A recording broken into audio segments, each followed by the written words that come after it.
Hi there, this is Terry, and welcome to another episode of the Animation Industry Podcast. Today's chat is a little different. I'm chatting with Christian Lee, who is from Norway, and what's different about this chat is that Christian is actually on a similar path to me, where he is documenting his journey into the animation industry. So Christian originally has a background in music, so he grew up loving music since he was about 12. He's played in a band and started a YouTube channel about sharing rock music history and the journeys of bands like Radiohead, Arctic Monkeys, and Rage Against the Machine. And to make these videos more appealing, he decided to animate them. His YouTube channel from all this actually blew up, and he's received well over 19 million views so far. But one thing he discovered through all this was his love for animation, and so now he's pivoting towards that. So he started to self-study animation principles and interview professionals from the animation world to learn more, and that's actually how we met. In this chat, Christian is going to share his journey, how he purposely made his YouTube channel into a success, how he started a podcast devoted to character design, and also how he found the confidence to decide exactly how to build a path for his career, and of course what he's been learning about the animation industry since. But before we get into that, I have a sponsored message to share with you, and it comes from my friends over at Bloop Animation, which is an animation learning platform packed with premium online video courses for aspiring animation filmmakers. They have courses for all major animation programs like Maya, Animate CC, Toon Boom, Blender, TVPaint, and many others, as well as some non-software courses like a storyboarding course, animation foundations course, and even one about making graphic novels, which covers absolutely everything you need to know from start to finish. Their courses are all in video form, so there are no deadlines or application process. You simply just pick a course and start learning in seconds. And they even offer a free ebook titled Making an Animated Short, which covers their entire process step by step of how they made one of their films, from coming up with the idea to storyboarding, animation, and all the way to exporting the film. And you can get that book for free at bloopanimation.com/animationindustry. And you can check out their complete course library at bloopanimation.com/courses. And I've included both of those links in the description of this chat, so please check them out. Now, without further ado, let's jump into the chat. Hello, Christian. How are you doing today? Hey, man. I'm doing pretty good. I'm a little bit roasted after like the whole day of working. I've been trying to learn. I've gotten into a lot of anatomy studies these days. Oh, no way. Yeah. So you spent the whole day studying anatomy? No, not the whole day. For the most part, I've done a little bit of character design. I'm currently working on a new video that's coming up.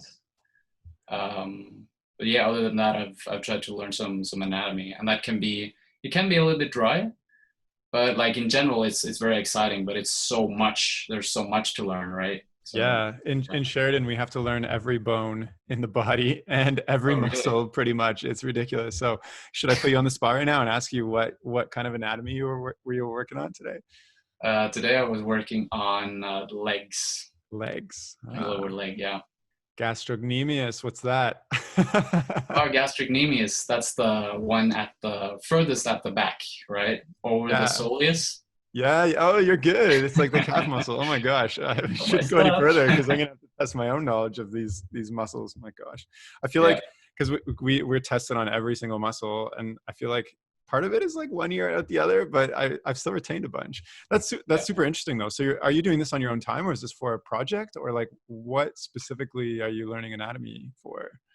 It's basically for character design because I've taken a bit of a break from the Lee Likes Music channel right now because I just need to find my footing again. I feel because for the longest time I've kind of recycled, and I think we talked about this in the podcast that we recorded together for my podcasts. Yeah. The whole idea of me creating content that is not originally mine. It's remixed content that I've found on Google and on YouTube and different places, and I'm kind of mixed. I've blended some infographics in there as well, so it's kind of a remixed material that I've been using for the longest time for my videos. But right now, I want to get into creating as much original material as I can possibly create, basically. And so I thought, why not learn how to draw, you know? And so anatomy is one of the fundamentals when it comes to drawing, in addition to like tone and perspective and all of these things, right? And I've kind of covered the basics of the basics when it comes to perspective and tone. And I'm super afraid of color. I don't know what it is with color, but me and colors just don't work yet. But that's kind of the area that I've tried to specialize in when it comes to drawing right now, anatomy, because that's it seems very, very challenging. It's like learning a new language almost. But that's also what kind of makes it exciting, I think, for me, just the whole process of learning something so big and complicated, you know?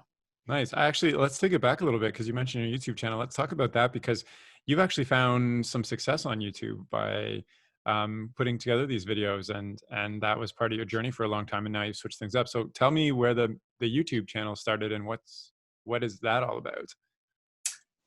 Sure. It's a very long story that goes back. Well, this is a podcast. Feel free to share it. All right. So I got the idea for starting a YouTube channel back in 2014, and I think the idea just came from me always, you know, watching other people, you know, being on camera and thinking like, or before that even, I also thought I want to create a business and I want to create something for myself. And, you know, I realized that there's so many possibilities opening up now with the internet and like all these tools on the internet being so readily available. You can create whatever you want. And so being the creative person that I was and that I still am, yeah, being the creative person that I was at the time, I don't know. I wanted to explore something new. I wanted to learn something new, and so I jumped into creating a YouTube channel. The first YouTube channel I created was called Become Your Strength. So that was a YouTube channel related to like personal development, which again is completely different from like music and now art, which I'm getting into. I guess to sum everything up in a nutshell, I guess I was just exploring a lot because I'm still young. I'm 25, and I know that there's tons and tons of people that don't figure out what they want to do until they're like in their 30s or in their 40s. And you know, I mean, you're lucky if you figure it out early on. And I think also you go through a lot of phases where, you know, you jump from one thing to another. You certainly have gone through that process with, you know, going from like the software company that you worked with, right? And then to animation. But anyways, so yeah, I started this YouTube channel related to like personal development. And so I was doing a lot of different experiments when it came to that stuff. And I was doing interviews, I was doing book reviews, I was creating a lot of different types of videos, but it never really led to me anywhere specific, right? And what were you specifically looking for? I don't know, just a way to grow, I guess. Yeah. Like just personally yourself? Sorry? Personally yourself or the YouTube channel, you mean? Yeah, it was, I guess the YouTube channel was a way for me to just self-actualizing myself, you know? Okay. And I remember one of the earliest memories for me, and this is, I think, very much connected to why I started YouTube in the first place and playing music and art and all of this. I remember when I was probably like 5 or 6 years old, I had this little like toy recorder with a cassette. You could put a cassette inside, right? And I remember I used to walk outside of our house here in Norway, and I used to kind of just record all kinds of weird sounds that I could find. So rocks that I would throw on the ground, and like boxes of metal, I would throw them and I would record that. And I would kind of record everything, and it would turn into this kind of a mixtape of all kinds of weird ambient noises and stuff. And so that was, I guess, my first album. I don't know. I like it. Something like that. And and yeah, so I've always been creative, and I've always wanted to grow, and I guess that is the reason why I started that personal development channel. Yeah. But then I just realized that that maybe for sure I can continue to do personal development without having to put out YouTube videos about it. I don't need to document it. Um, and maybe my strength is somewhere else. You know, maybe I'm people will see me as an authority, and maybe I can create a business through music, which is something that I did in the years prior to that. I know that the timeline is kind of mixed up here, but so I started Become Your Strength in 2014, and from 2009 to 2012, I played in a band, and that was the period where I played guitar. I got my first guitar at 11, and and so back in 2016, after years of working, I started working in a clothing shop like after high school, and that's yeah the time where I kind of rediscovered music, I guess. So I stopped playing in a band when I was 17, got a job, started Become Your Strength, right? And then I started Lee Likes Music. So that was the sapling that would become this massive thing, which is which it is right now. So I Right. started What? doing, huh? Oh, go ahead. Yeah. So I started doing album reviews, kind of inspired by Anthony Fantano. I don't know if you're familiar with him. Okay. I'm not Okay. So specifically, no. he's one of the biggest music influencers on YouTube, I guess you can say, because he's reviewing a lot of like album reviews. He's doing that, and so I thought, maybe I can do the same, but specifically for rock music, because that's what I enjoy the most. You know, maybe I can be the Anthony Fantano of rock music, you know? Right. And so I started doing that. It went horrible for about a year. Not a lot of people watched it, but it was a lot of fun, you know? It was, I learned a lot from just being, from getting, I became more comfortable in front of the camera, I guess. And my English improved a lot. That's A lot good. of people were like, huh, okay, this dude is pretty good at English.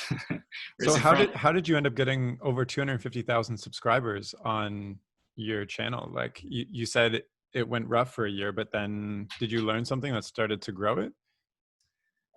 Yeah, I for a long time I followed this advice of just hustling, you know, of putting out a lot of content, because eventually you will create something that will Right. take off, you know. But then I started studying how to rank, like SEO, on YouTube, and so I figured out that tags is super important if you want to rank on YouTube.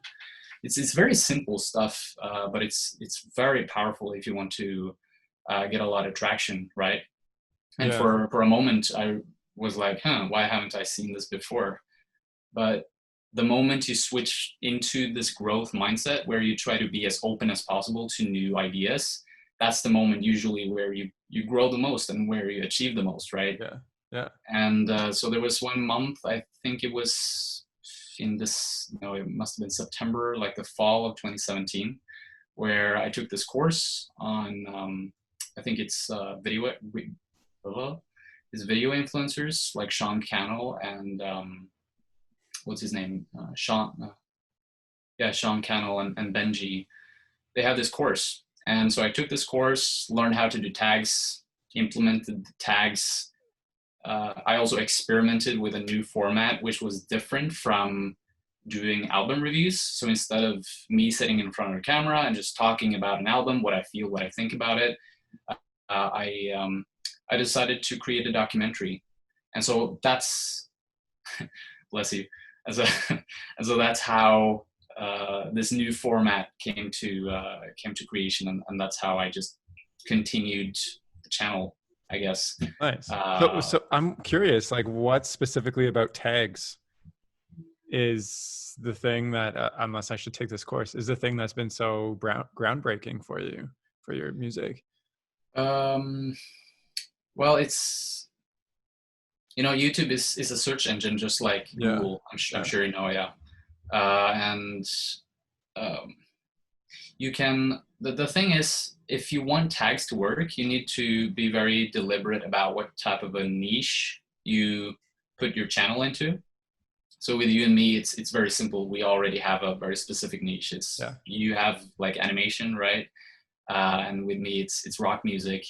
And so you want to search up different topics related to that niche, and you want to find out what's some of the most popular search phrases or key phrases that people search for when it comes to those topics or those niches, right? And so you take those tags that you find to be the most popular and you put them into search optimization tool. I guess that's what you call it.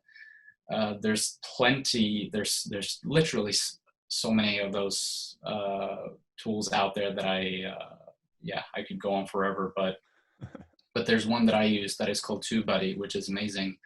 You just plot in the key phrase, and then you get a score of how good it is. So you get some information on what tags relate to that key phrase. You get information on how many people search for it per month, and also like an overall score of the competition and stuff like that.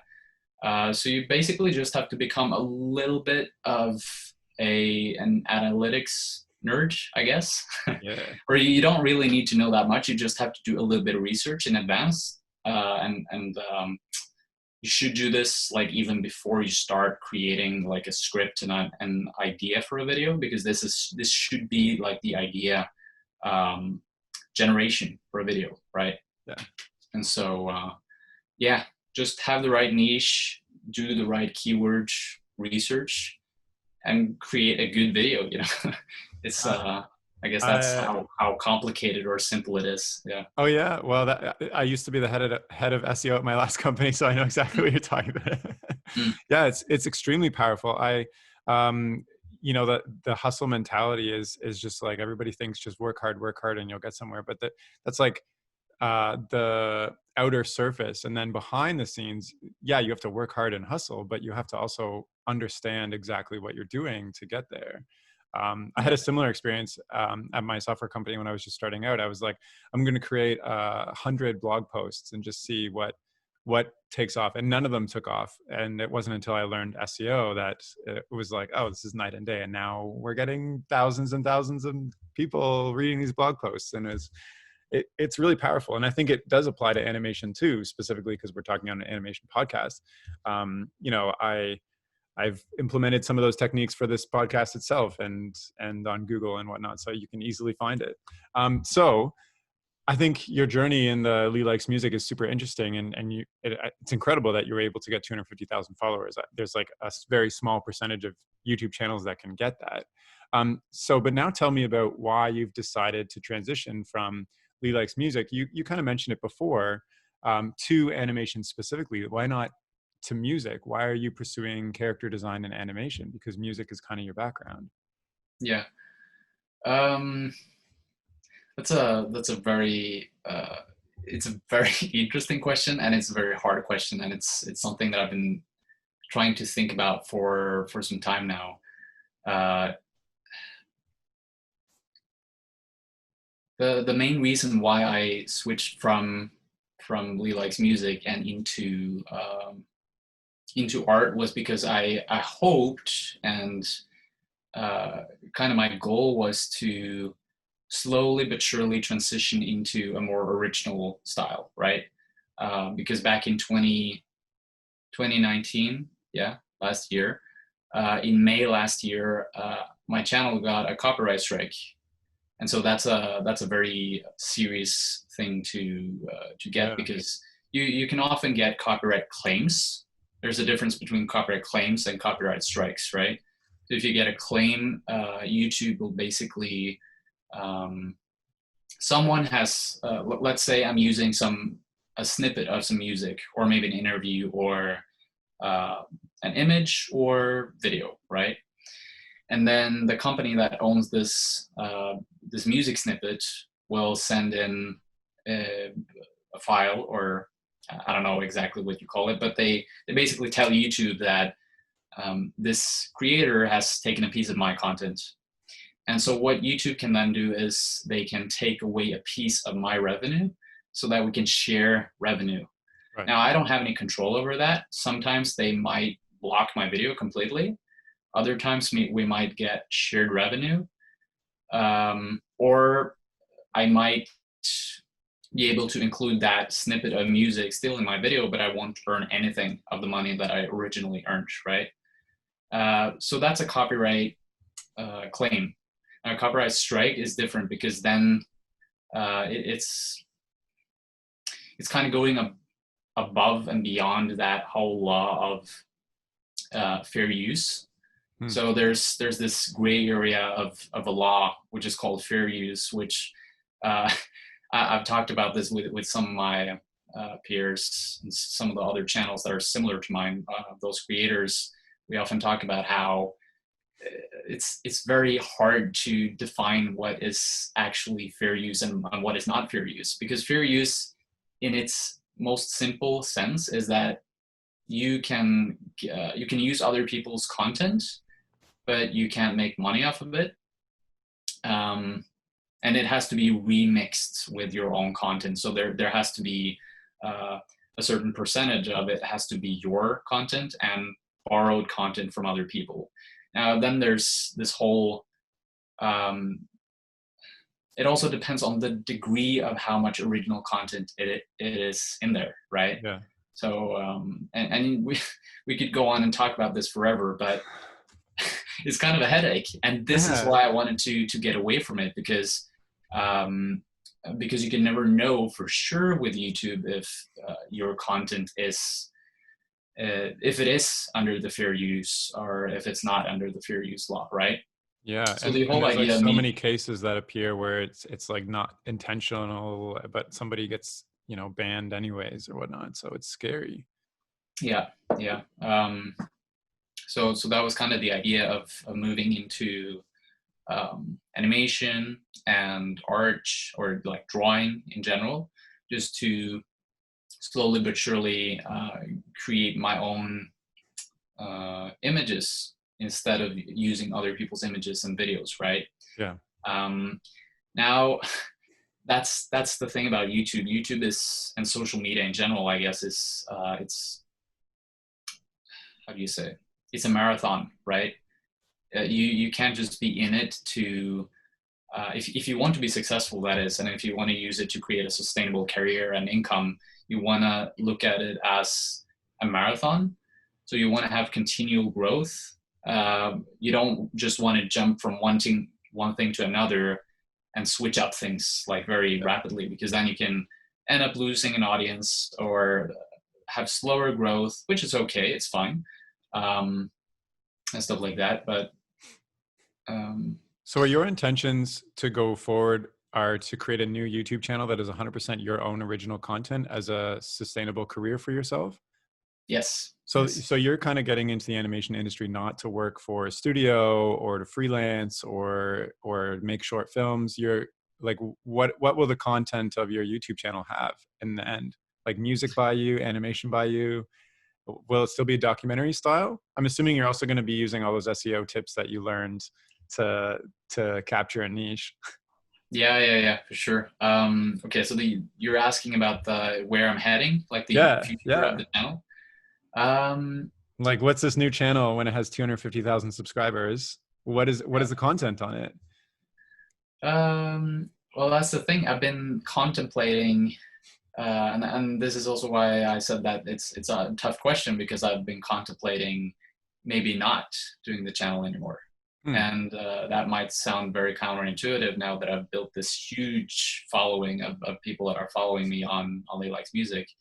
But I don't know. Sometimes you just gotta give stuff up in order to grow in a new direction. And of course, I can still use my knowledge with video and YouTube when it comes to art. Maybe I'll start a new channel. I don't know. The future is looking a little bit uncertain right now. But I'm still I'm still very certain that I'll continue with YouTube and that I'll pursue art in one fashion or another. So now my main focus is you asked why not continue with music, and maybe I could play guitar on the channel instead, or do something like that.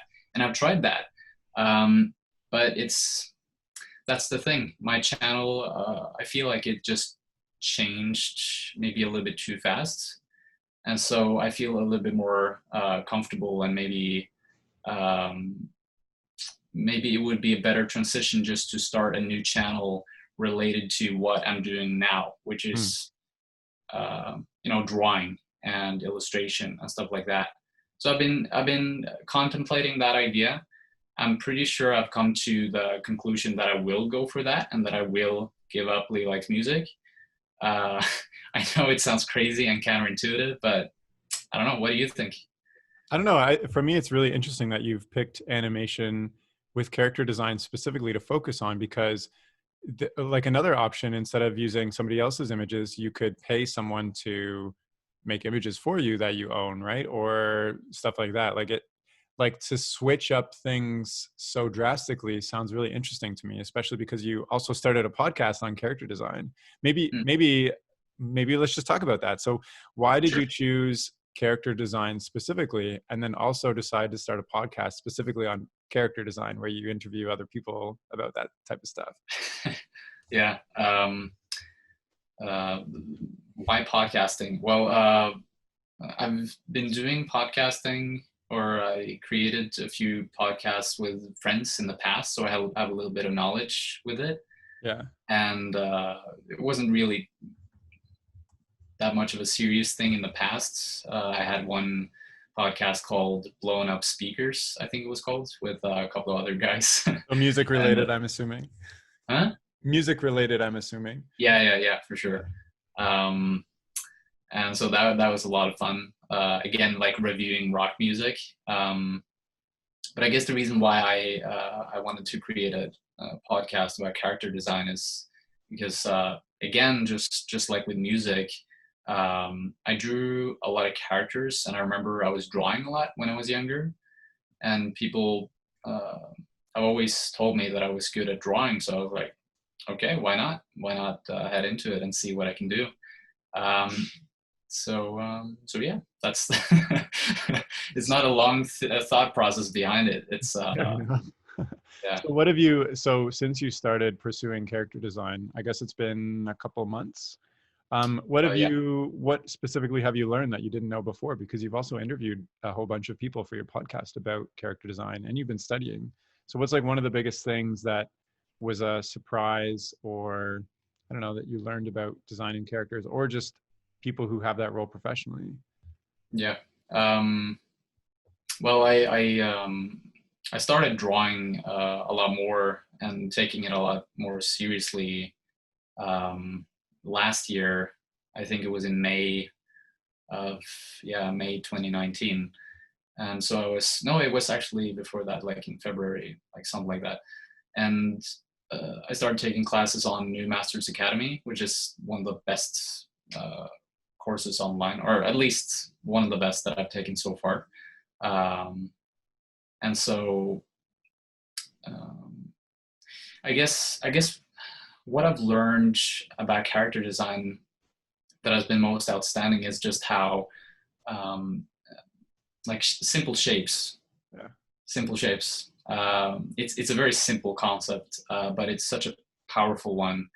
And I hear a lot of character designers talking about how even professionals still get this wrong, where they focus too much on the details of their character instead of focusing on the basic shapes and creating a strong design and illustration just with like squares, cubes, triangles, pyramids, stuff like that.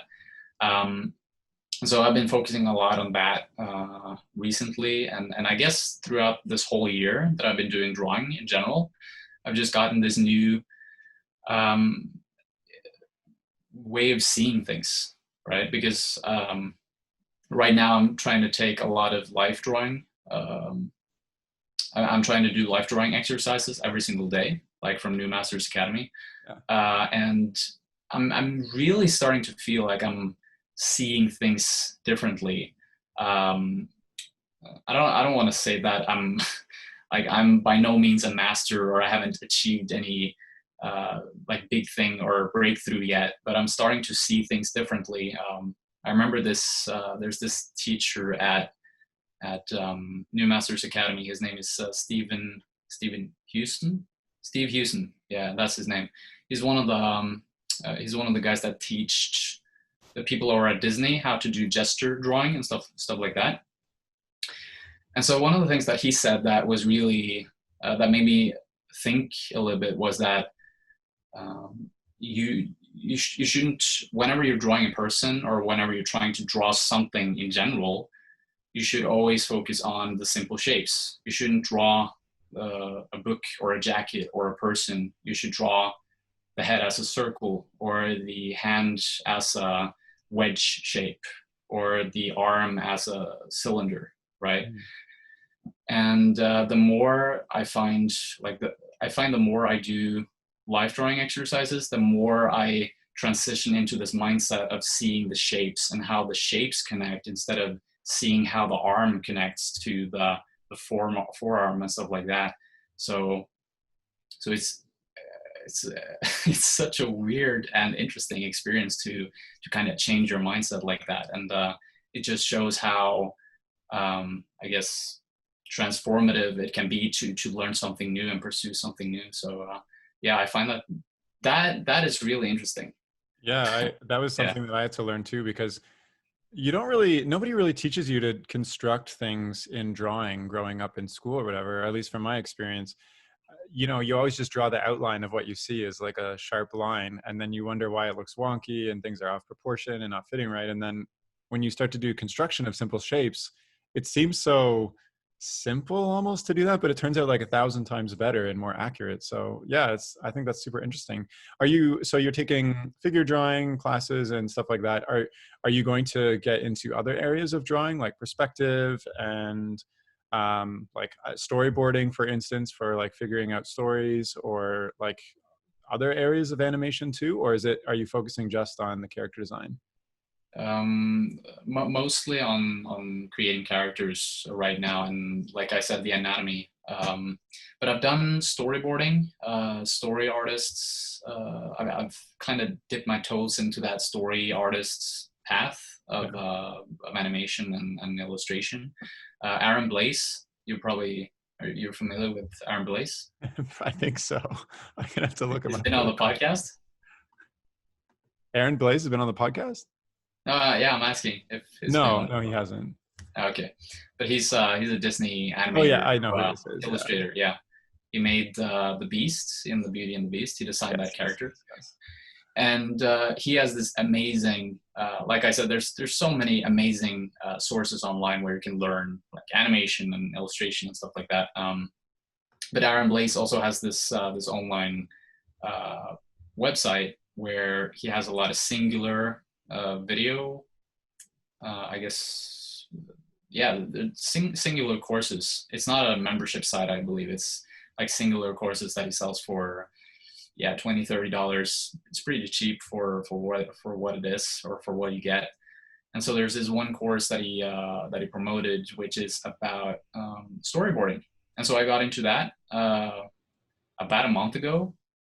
I haven't really followed through the entire course, because now I'm just locking down on anatomy and trying to take one thing at a time.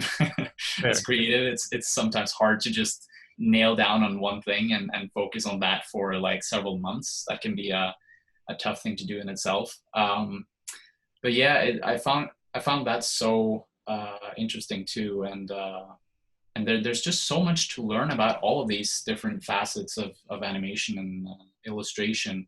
I think maybe animation is, I wouldn't say it is easier to learn. You definitely need a different type of skill set, and there's different, like 12 fundaments of animation, right? And different things that you have to take into consideration when you're going into different fields of animation. But illustration, and I think this is the reason why I gravitated more to illustration than animation, at least right now, is because there's so much more depth to illustration. There's so many more fields, I feel. And so if you can improve on one of the facets or one of the fundamentals of illustration, you can really use that to your advantage when you're going into animation. I don't know if that's true. I mean, you have a little bit more experience than me. That's just my personal take, but could you Yeah, speak I to that? think when you improve on one aspect, you kind of improve on all aspects. Like your figure drawing helps you draw quicker for like storyboarding, and like perspective carries through, and like it's all like intertwined. Actually, I wanted to ask you about that. So you decided to take online courses and kind of learn on your own versus I decided to go to school. And at school, like you have between 7 and 9 courses a semester, all focusing on different things. So you're like forced to learn storyboarding and perspective and figure drawing and like all at the same time.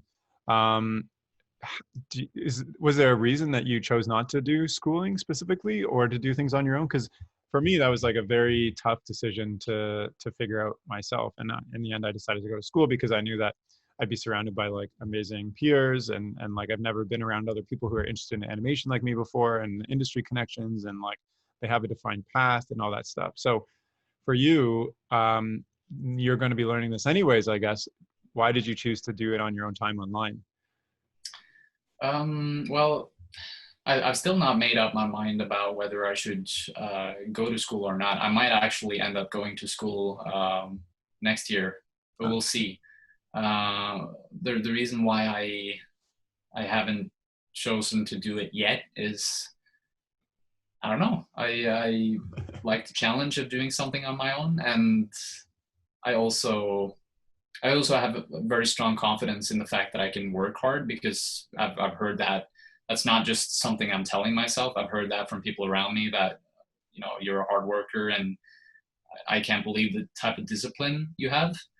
And when you hear stuff like that, you start to realize that, holy shit, I might actually have some, some resources that I can use for Yeah. myself on my own, you know? Yeah. And, and yeah, I guess that's just the reason why I have done things solo so far. I mean, like I said, I'm considering going to school because it can be a little bit tedious and maybe a little bit boring sometimes to sit on your own and not have your peers around you. Like you said, that's one of the big pros of going to school. You always have a feedback network Yeah. around you, and you have friends, and you have this amazing flow of relaxation and fun, and also learning all in one big bowl, It's also right? hard work too. It's not all relaxation. Yeah. I get Yeah, it. I think another benefit is like I found that when I was like when I was putting together my portfolio from school, I hired a tutor and I was learning on my own from like online courses and stuff. And I found that I was kind of in my own bubble of like my own. It was very hard to like break out of my own style because I was just drawing the same stuff over and over again with slight improvements, I guess. But in school, there's so many like influences and you actually see how people are doing their processes, and so I take some of what they're doing and like I'm able to adapt more easily and learn faster, I guess, than doing it on my own. So there's also that benefit too, is you actually see how other people learn, which helps Mm, your learning, and then you have to explain to other people too, which helps solidify in your own mind how you do things. yeah. I want to chat a little bit more about the podcast. Can you tell me who you've had on it so far that maybe you can do a little promo for the podcast, but like who have you had on the podcast other than me? Because I was in an episode, but yeah. Anyways, go ahead. Yeah. I've had um, Terry Ibel, obviously. Hey. Uh, I've had Alejandro Garcia. He's a professor at San Jose State in California, and he's a professor teaching the physics of animation, Nice. which was he was the first guest on the podcast, and I thought that was super interesting. Very, I wouldn't say it was a deep conversation because again, I'm a beginner in animation, so I probably didn't ask the most like the best questions, but I did the best I could. Um, what I learned from that one was that um, animation is simple, but it's not easy, Yeah. right? It's there are 12 principles, and but it can be really hard to create a world where, let's say, two animated figures exist together and interact, and you want them to have a sense of weight, and maybe one is fighting another. And so there's a lot of subtleties in that type of animation. So if you want to get into animation, you have to essentially be a really hard worker, and I guess you have a lot of experience with that. And yeah, he was one of the things that he was also interesting about him is that he comes from a background of just being a hardcore gamer. He told me in the beginning, he's like, I don't know, maybe like 60 years old, like in his mid 60s or something. And I asked him like, okay, hey man, how are you been doing during these times with coronavirus and all that? He was just like, I've been sitting here gaming, playing the latest this and that. I was just like, I was sitting there like the young guy, feeling like I should be the one knowing all these games and stuff, but I kind of grew away from that very fast, right? But anyways, yeah, he has a lot of experience with working with in the gaming industry, or with animators in the gaming industry. So he's got a little bit of experience from that. He's been working with movies like on Madagascar, some of these big movies from DreamWorks, which is interesting. So yeah, that's Alejandro Garcia. And then I also had what's his name? Jesus, Rosette. Rosette is his last name. A very French name that I thought maybe you would know since you're Canadian. No. My French understanding is very poor, unfortunately. Yeah, okay. But yeah, his last name, his surname is Rosette. Raphael Rosette is his name. He was the second guest that I had on the podcast. He's a director for motion design in Paris, and he's worked with, if I remember correctly, he has worked with Virgin and some other big companies as well. One of the interesting things about him is that he's been working in so many different fields, right? He has experience with animation. He has experience with motion design. He has experience with drawing, with photography.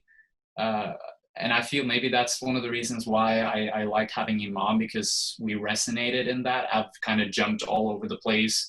He jumped all over the place. And sometimes you feel a lot of creatives, I think also creatives that decide to not go for school and just learning online, have this tendency to explore a lot of different things and feel like I should narrow down and find my thing, my niche or whatever, right? And Raphael Rosette was someone who just showed me that if you want to, you can do all these things, and you can go the route of becoming a director at the end of the day if you want to.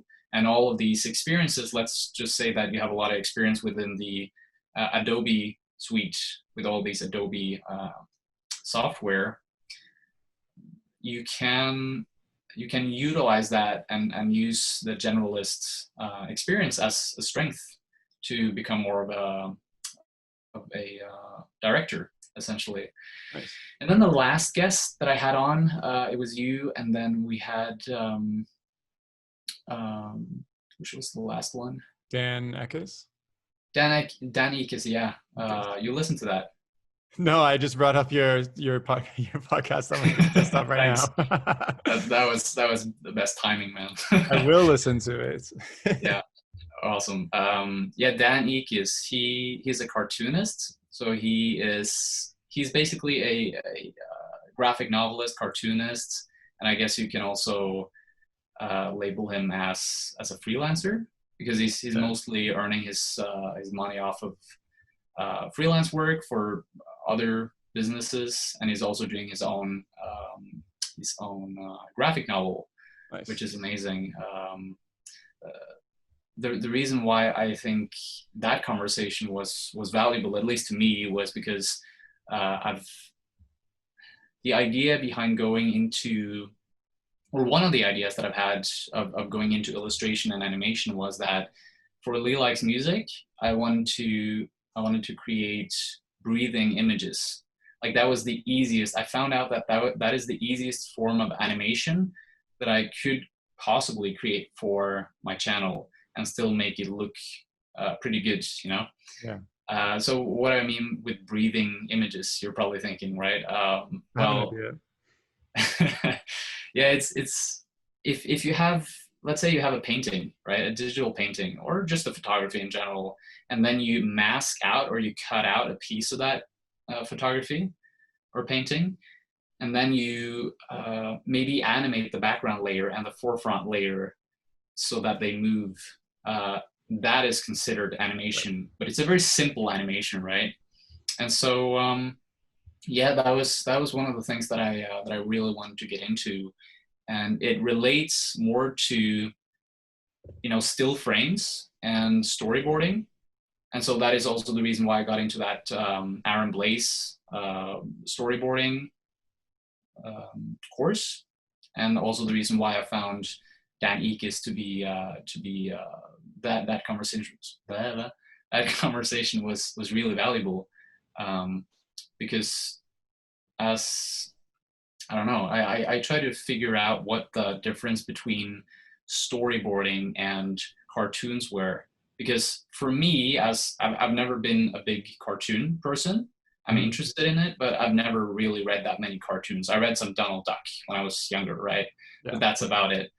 And so like nowadays I thought, well, if I want to get good at storyboarding or I want to know more about it, maybe I should go to and talk to someone who's into to cartoons and graphic novels, because they are always creating these frames of actions and stories. It's basically the same. Yeah. Nope, it's not. No. It's not at all. Because a comic or a graphic novel, the whole point of a page is to sell the page. You want to sell the entire thing as it's like a, how do you say, the if you're creating an animatic, or if you're creating something for animation, the whole idea from what I understand so far is that uh, you want to communicate the story, while in a comic you want to communicate the story, but you also want to sell the page. So you turn the page and you look at the entire thing and you're like, wow, this is interesting, I want to learn more. Mm. Right, the pictures come at you more. So That makes sense. yeah, I don't know if that Yeah, that answers makes sense, because you questions, don't want but somebody to just skim and end up at the end. You want them to really relish the images on each page, I guess. Yeah. yeah, yeah. I think So that's yeah, super those, smart what you're doing. You're like you're interested in an area, so you bring on somebody on your podcast and pick their brain. I might be doing the same thing. So going forward, the podcast for you, is it like a monthly thing? Is it a weekly thing? Like what's your plan? my plan is to make it a weekly thing eventually. Nice. Right now I haven't really gotten into the flow of getting people on. I mean, I try to contact people every day almost. Oh wow. So my goal is to contact at least one new person every day. So with, you know, that momentum, hopefully we will get I'll get one new person on every single week. So that's kind of the goal. Yeah. I think it's totally doable because that's what I do. Yeah. I've been running this weekly for over a year, so it works. Yeah. Cool. I guess we've like I've picked your brain on like where you came from, the YouTube channel, what you're going for now, and the podcast. Is there anything else that you kind of want to share about your journey, or any stories or anything? Um, Maybe I some think final advice for somebody who's on the fence of starting their own thing like you're doing? yeah. I think the most important thing is just to do something meaningful. Yeah, You know, that's good. because if there's a lot of people that will tell you what you should do and what you shouldn't do, and you know, sometimes it can be really hard to know what you are going to do with your life. That is something that I've struggled with a lot in the past, and and a life without meaning is not really it's not a pleasant thing, right? Yeah. But it's a really complicated thing to get out there. But I think I'll leave it at that. Just do something that you feel is meaningful, and just do the best you can with that. I Because really like that, yeah. Especially yeah, because what you said, like to just mirror that back at you, as soon as you decide to do something like artistic, everybody has an opinion on what you should do and do this and do that. And oh, you should make it like this person made theirs because they was successful. And it's a lot to take in. So yeah, totally. Just do something meaningful that you find personally valuable. Yeah, that's great. Cool. Is there anything else you'd like to share? yeah. If you would like to check out my channel, which is locking down in the same way as the corona virus soon. No, you can check out Lee Likes Music if you want to. That's I guess the best way to check out my whole catalog of work. If you want to reach out personally, you can send an email to chrishogg@artwork.com. You'll probably put that in the description, I'm sure. Yep. And yeah, I think that's pretty much it. Lee Likes Music on Instagram, Lee Likes Music on Twitter, and that's it. And I'll also include the character design podcast. Yes. As well, link to that. So you can find all the links to all those things he just mentioned in the description of this podcast. So thank you so much for coming on the podcast, Christian. It's been great to pick your brain. Also, you picked my brain at one point, so I'm glad we came full circle with the podcast thing. Cool. Thanks for having me. Yeah, of course. And if you're listening, make sure you check out those links. And that's all for now. So thank you so much for listening. Okay, take care. Bye.